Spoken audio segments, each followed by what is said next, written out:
All right, Vixie, get in the car. Here, Vixie. Shoop. Up. Up. Vixie, up.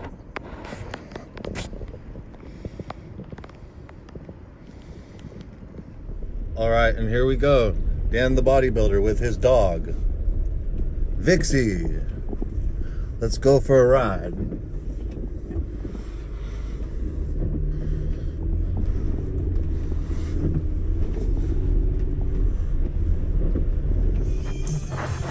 Okay, question about Colombia. Several questions about Colombia from JM Carp 98, and I wanted to answer them. Is testosterone OTC in Colombia? Nebido, testosterone undecanoate, which is a very long-acting ester, is OTC. Pharmaceutical grade, that's OTC there. But the price for it is what you would pay in Thailand for maybe 10 cc's of Bayer testovirin for 4 cc's of testosterone undecanoate, which is also made by Bayer. And then, what was the other question about Colombia? How are the women compared to Thailand? Can you get a long-term visa there without investing big money or making big commitment marriage? Any plans to go back to South America, or will it be Asia or other? So, the women in South America, personally, I'm more attracted to them on average than the Asian women. The women actually in South America really blew me away by like how just like I've always been more attracted to not like super lean women. Like if a woman goes to the gym too much, I probably wouldn't be like super naturally attracted to her. I'm more attracted to women that have like natural, very female, feminine shape. And this was like really common. More attitude in Colombia. And then also they were harder to not flake. Like they would flake a lot. Like if you would want to like meet up and say like, you know, are we gonna like meet up at a coffee shop or something like that? Like a lot of times they would flake right at basically when the time to meet would be, and they had said an hour before that they would be there, and then you know, and then they would flake. And then I talked to other guys too, and they had similar experiences. So pluses and minuses there with them. They really like dancing though, and I really like dancing women too. I like women who like to dance. So those women do. They're all about dancing in Colombia. And then the last Colombia question was, can you get a long-term visa there without investing big money? Yeah, it's a 6-month visa in Colombia. Basically, it's when you go, if you're a citizen of a Western United States, or not a United States or other Western country, then when you go to Colombia, you get a visa on arrival that is good for 90 days.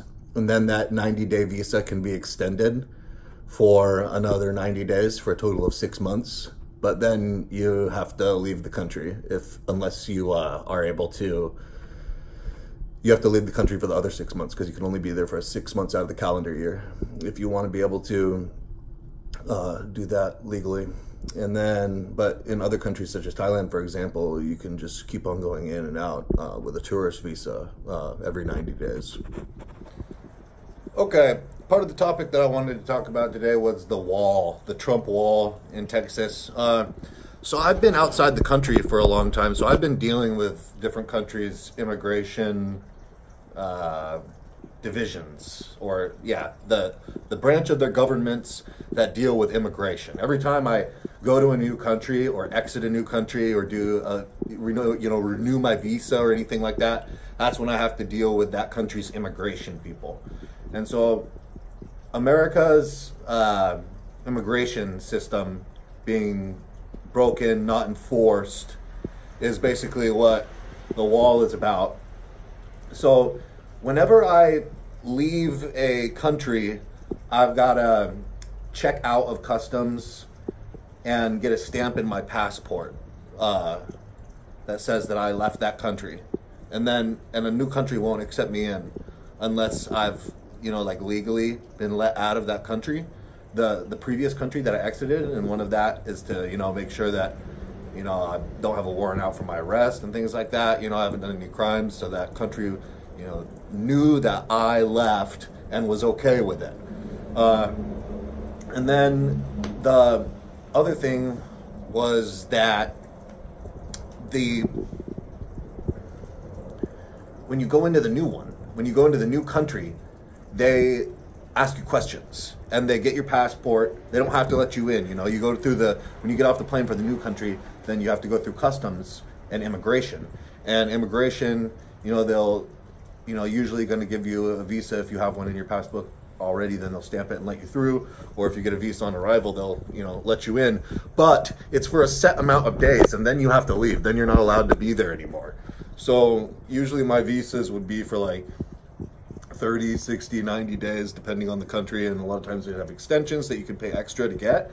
But these were all the immigration hoops that I was having to jump through while I was out, not in America.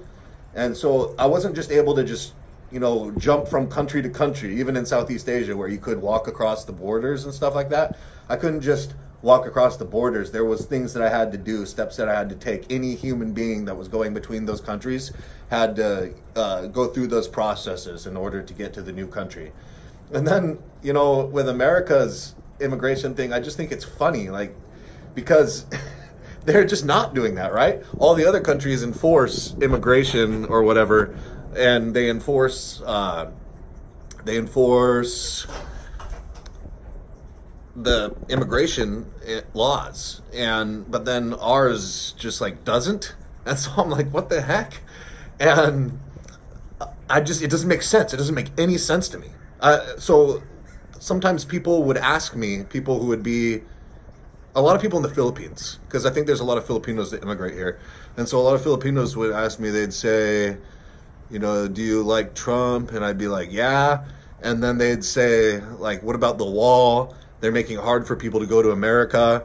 And I was saying, well, that's just to make it so that people have to do it legally, immigrate legally, or, go through immigration. That's the point of the wall, is to stop people from not doing that. And so when I came to your country, I had to go through your immigration, and I had to go through your customs, and they had to say, here you can come into our country, do my passport, and then say this is how long you could stay, and then I could come into your country. And America has not been doing that. They've just been letting people come through without tracking it. And what Trump wants to do, and what the purpose of the wall is to build a wall so that people can't just walk through, and to stop people from immigrating illegally, making it so that they need to go through the proper steps to get into the country, the way that I had to do when, I went into your country, when I went into the Philippines, Thailand, any country. You have to get a visa, and you have to have a passport, and you have to go through their immigration system.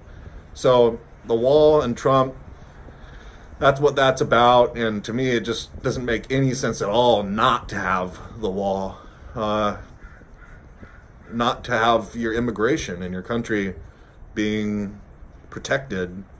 'Cause there's so many different reasons why you want to protect the borders of your country. I know that Thailand has pretty strict immigration laws, and I know that their slogan is "good guys in, bad guys out."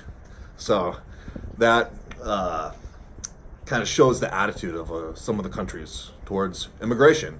All right, guys, so what do you guys think about immigration in America, foreign immigration? What are your experiences with customs enforcement and stuff like that in other countries?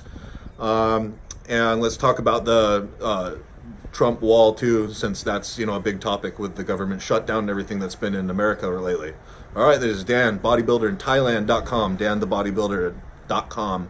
Follow me on Instagram at Dan. No. Follow me on Instagram at bodybuilder in Thailand.